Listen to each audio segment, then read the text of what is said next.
Hello tout le monde, j'espère que vous allez bien, que vous passez une bonne journée. Salut tout le monde, c'est Nassactu, on va regarder une story de Jazz où elle va parler et elle va tomber en larmes. Et après, je vous dirai mon avis, n'hésitez pas à mettre un pouce bleu et à vous abonner. Que tout se passe bien pour vous.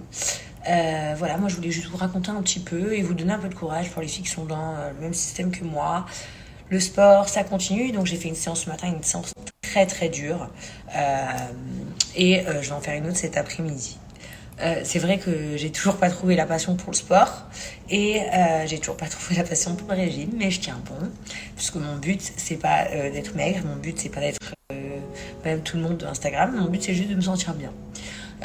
Quand je vous dis tout ça, je suis un peu touchée parce qu'en fait je suis heureuse dans ma vie et d'un autre côté je suis triste pour le monde parce que aujourd'hui j'ai l'impression que les gens, moi-même, nous tous, on fait plus vraiment les choses pour nous.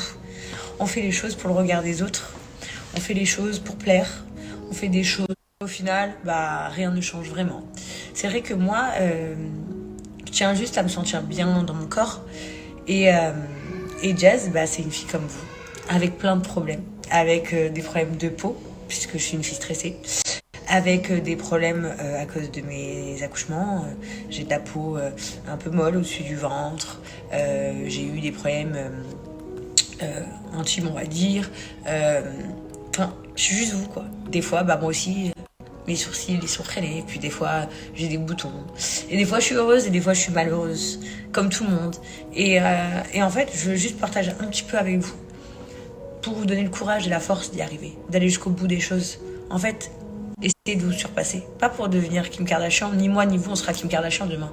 À part si on a envie de passer 200 fois au bloc et de faire genre qu'on est parfaite alors qu'on l'est pas. Euh, Moi, je suis plus dans l'optique de vous dire, restez toujours réaliste et voilà. N'ayez pas des objectifs trop élevés et n'ayez pas de courage. En fait, ayez des bons objectifs qui vous conviennent. Et je suis sûre que vous vous y trouverez. Voilà, j'avais vraiment envie de vous dire ça et vous dire aussi que j'ai eu beaucoup de reproches, que ces derniers temps, je partage beaucoup moins sur les réseaux. Mais je vais être très honnête avec vous. Pourquoi En fait, je sais pas. Je sais même pas comment expliquer en fait. Pourquoi Pourquoi devoir tous les jours dire hello, nanani, nanana. Je vous partage des petits moments de bonheur, mais des fois j'ai rien à vous raconter, puisqu'on vit dans un monde pourri, dans un monde où l'humain est sale, méchant et mauvais. Suite à la vidéo que je vous ai mis du jeune homme qui s'est fait agresser l'autre jour pour une montre, on m'a envoyé beaucoup de vidéos concernant un jeune homme qui est décédé, qui s'appelle Jérémy Cohen. Et je suis triste, triste pour sa famille, triste pour ses proches, parce que moi, en tant que maman, en fait, je serais traumatisée demain qu'on tabasse mon enfant et qu'il lui arrive malheur parce que, par exemple, il est musulman. Ou parce qu'il est blond aux yeux bleus et que, voilà. Ou parce que, je sais pas. Ce jeune homme, Jérémy Cohen, il a été tabassé parce qu'il était juif. Il s'est enfui de peur et il s'est fait percuter par un tramway. Je sais pas si vous avez la sensibilité et la décence de vous dire mais qu'est-ce que vous voulez que je vous raconte moi sur les réseaux. En fait même je vous raconte certaines histoires mais il y en a tellement. Et j'aimerais tellement vous partager toutes les histoires de tout le monde. Mais ce monde il deviendrait trop triste. Trop triste et surtout pour moi. Parce que comme vous le voyez moi je suis une fille hyper sensible. Et il y en a marre, en 2 jours je vous fais des stories, 2 histoires horribles que j'apprends. Et je voulais aussi dire à toutes les personnes qui sont policiers, pompiers, juges, avocats. Beaucoup vous remettent toute la faute dessus, mais je le sais très bien que vous ne pouvez pas changer le monde. C'est pas de votre faute. Vous essayez, mais on vous donne pas forcément les armes pour réussir à changer les choses.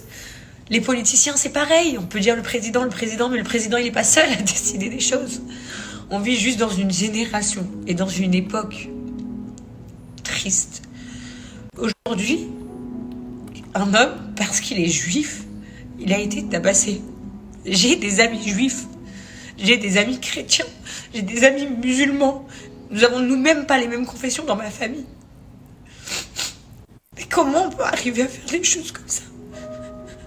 J'imagine la tristesse de sa maman de dire que la mort de son fils, c'est juste pour ça, pour du racisme. Et ça me fait vraiment beaucoup de peine.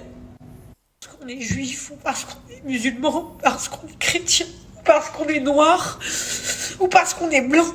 Il faut arrêter ces trucs, les bougnoules, non, ils appellent comment les noirs, ils appellent, je sais pas, les blacks, les blancs c'est les babtous, mais arrêtez, putain de merde. Vous avez tous une croyance, je vous en supplie, le bon Dieu nous a tous mis humains, on est tous la putain de même race. Je m'adresse à tous les jeunes aujourd'hui qui me regardent, que vous ayez 12 ans, 14 ans, 16 ans, 18 ans. Ne laissez pas cette nouvelle génération nous amener dans un mur. Ne laissez pas les gens continuer à nous juger pour des religions, des couleurs ou une taille physique. Soyez vous-même, aimez-vous. Aimez votre bon Dieu, aimez votre religion, aimez votre couleur, aimez votre corps. Faites ce que bon vous semble. Arrêtez ça. C'est la génération d'aujourd'hui qui peut arrêter ça. C'est pas un policier. Qu'est-ce que vous voulez qu'il fasse? Il peut rien faire. Le président, il peut donner son avis, il peut mettre en place des nouvelles lois, mais il n'est pas seul à choisir. C'est nous, les citoyens, c'est nous. C'est nous, la jeunesse d'aujourd'hui. C'est nos enfants de demain qui peuvent changer les choses. Alors tous les jeunes, changez les choses. Les maîtresses, les profs, les nounous qui me regardent, les assistantes maternelles, parlez aux enfants. Dites-leur qu'il faut changer les choses. Il faut les changer. C'est plus possible de vivre des tels malheurs comme ça. C'est pas possible. Franchement, c'est inacceptable. Et voilà pourquoi, en grande partie, des fois, j'ai rien à vous raconter. Regardez, j'ai une bulle qui sort du nez. Mais je m'en fiche, je suis comme vous. Je suis comme vous. Et j'ai un cœur. Et j'ai une famille. Et ma famille, elle est mélangée de couleurs et de religions. Et ça me tue. Je vous jure. Et dans ma famille, il y a aussi des filles très maigres. Il y a aussi des filles très rondes. Et alors, j'ai plus envie, en fait, de passer des heures à raconter des choses sur les réseaux. Alors que dans le monde, il se passe des trucs horribles. Alors, j'agis partout, en fait. Tous les petits trucs que je veux quotidien, je vous partage un peu. Mais vous faire des longs débats, j'ai pas grand-chose sous la main. Je vous dis la vérité. Moi, je veux vous raconter du bonheur. Mais le problème, c'est que quand moi, je me vois si heureuse et que je vois des gens si malheureux, ça me fait tellement de peine. Je vous jure que peu de personnes savent qui je suis réellement et me connaissent réellement et savent à quel point je suis une fille avec un cœur énorme. Et vous voyez, par exemple, là, je pars en tournage, je vais faire 2 émissions, je suis super contente. Mais n'oubliez pas, ce que vous allez voir à la télé, c'est 100% jazz. Moi, il n'y a personne qui me force à rien. Je ne ferai jamais partie de ces candidates qui disent la prod m'a obligée, on m'a fait que... Non, ce que vous voyez à la télé, c'est jazz. Mais c'est pas jazz à 100%. Je rêverais de vous parler de tout ça, je rêverais d'aller soutenir des gens. Mais à la télé, qu'est-ce que vous attendez d'un influenceur? Je vous ai demandé si vous attendez à ce qu'on montre l'exemple ou vous divertir. Vous m'avez répondu à 73%, je crois, être diverti. Et la télé, c'est du divertissement, c'est le petit moment où on est entre copines, où on est toute seule, où on fait son repassage, et on se divertit, on regarde des programmes. Mais n'oubliez jamais que dans mon cœur, chaque personne qui m'écrit, qui me raconte des choses, c'est juste que je peux pas partager toutes les horreurs. Mais pourtant, si j'avais un pouvoir de changer les choses, je le ferais. Le seul pouvoir que j'ai dans mes mains aujourd'hui, c'est de parler à la jeunesse d'aujourd'hui. Moi, ça n'a pas d'intérêt de parler avec des femmes de mon âge qui ont 30 ans, elles ont déjà leurs opinions, leur vie, tout est tracé. Moi, je veux parler aux jeunes d'aujourd'hui, les jeunes qui me suivent, les plus jeunes. Écoutez-moi. Ne rentrez pas dans ce cercle vicieux. Dénoncez tout le monde. Dénoncez tout le monde. Celui qui vous dit quelque chose de raciste sur votre origine, votre couleur, votre religion, votre physique, faites-en des exemples. Vraiment, je vous le demande. Et voilà. Ça, c'était mon petit moment que j'avais envie de partager avec vous parce que c'était un moment sincère. Là, je vais reprendre ma vie avec le sourire, avec mes enfants. Je vais me faire une petite beauté. Dans ce temps-là, bien évidemment, le monde tourne. Il y a des gens qui sont heureux. Il y a des gens qui sont tristes, il y a des gens qui se marient, il y a des gens qui pleurent, qui ont perdu quelqu'un, il y a des naissances, il y a des fêtes entre amis, et puis il y a des journées au bureau. Le monde tourne et bien évidemment, il est fait de tout. Et je ne cherche pas à ce que le monde change. Je pense juste qu'il faut vraiment que nous, en France, la jeunesse, pour nos enfants, pour nos familles, pour vous, qu'on aide cette société à changer les choses. Croyez-moi, qu'on aide cette société à changer les choses. Voilà. Je vous fais un gros bisou et puis je vous dis à tout à l'heure. C'était à changer les choses. Donc voilà, c'était la story de Jazz. Aujourd'hui, mais comment? C'était la story de Jazz et je voulais rajouter quelque chose à cette story parce que ça m'a touché d'un côté. Parce qu'on parlait de juifs, par exemple, dans les banlieues, il y a des juifs. Il y a des juifs avec qui on a grandi, avec qui on a mangé chez eux, qui nous ont invités chez eux, qu'on a invités chez nous, qu'on était à l'école, à la petite école ensemble. Il y en a même, ils ont grandi et ils font pire que nous, Arrivé. à brasser, à faire des trafics dans les quartiers. Il y en a même qui sont pires que nous. Ils ont beau s'appeler Eric, Pierre, Paul, mais ils ont toujours une tête de Joroto comme nous. Donc ils sont à la fois victimes de racisme, à la fois victimes de judéophobie, à la fois victimes de plein de choses, voilà.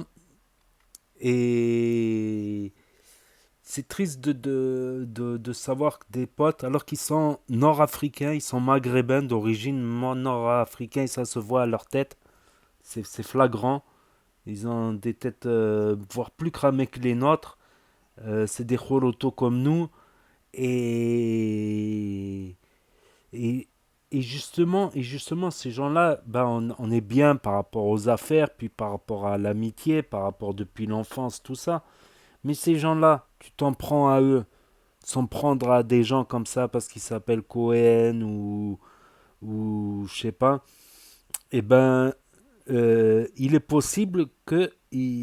Regarde, c'est des gens qui. Par exemple, il y en a qui vont me chanter, ouais, le conflit, la guerre en Israël, Palestine, tout ça. Ok, mais eux, qu'est-ce qu'ils ont à voir avec la Palestine, Israël? Est-ce qu'ils ont déjà été en Israël? Eh ben, à force de s'en prendre à ces communautés-là, ben, qu'est-ce qu'ils font? Ils finissent par finalement y aller vivre en Israël et mettre leurs enfants à l'armée, au service militaire, tout ça. Regardez le cas de Sarcelles.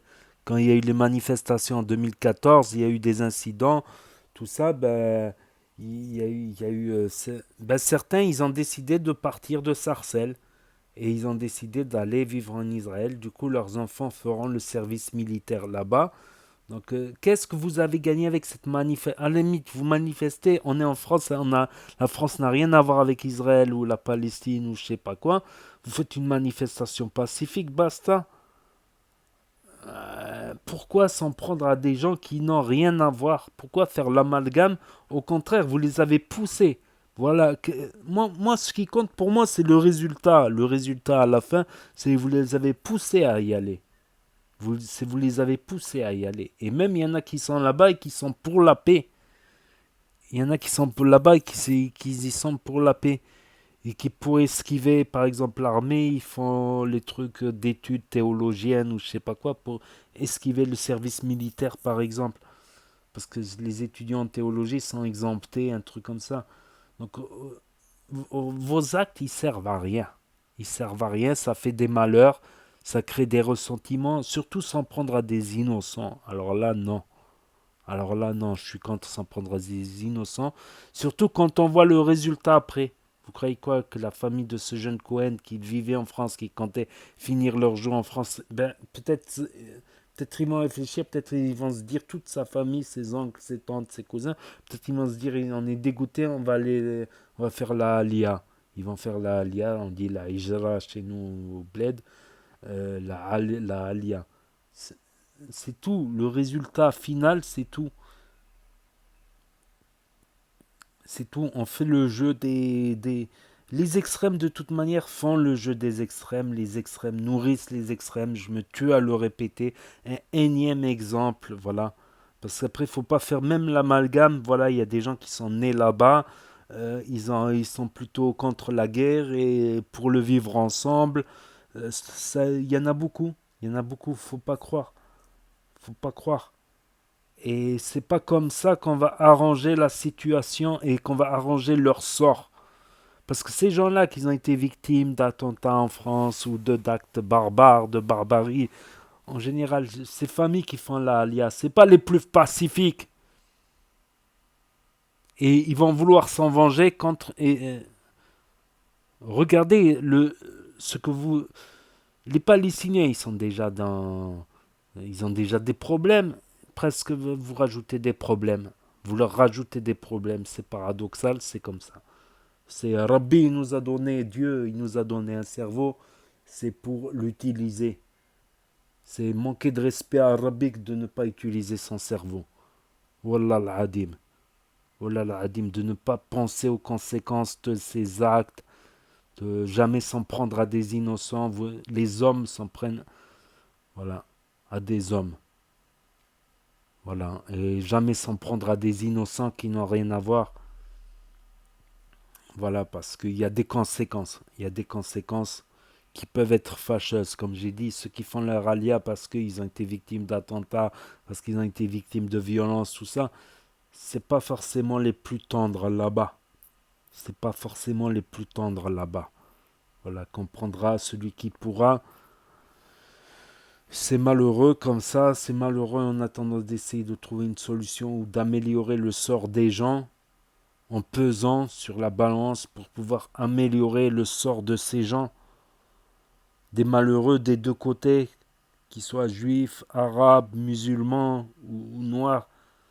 Voilà, peser sur la balance pour essayer d'améliorer les choses et pas empirer les choses et pas mettre de l'huile sur le feu. Voilà, parce que de toute manière, foncer dans un mur, vas-y, fonce dans un mur, qu'est-ce que tu vas gagner? Qu'est-ce que tu vas gagner, gars? Qu'est-ce que tu vas gagner? Réfléchis aux conséquences. Je trouve que c'est désastreux, on en arrive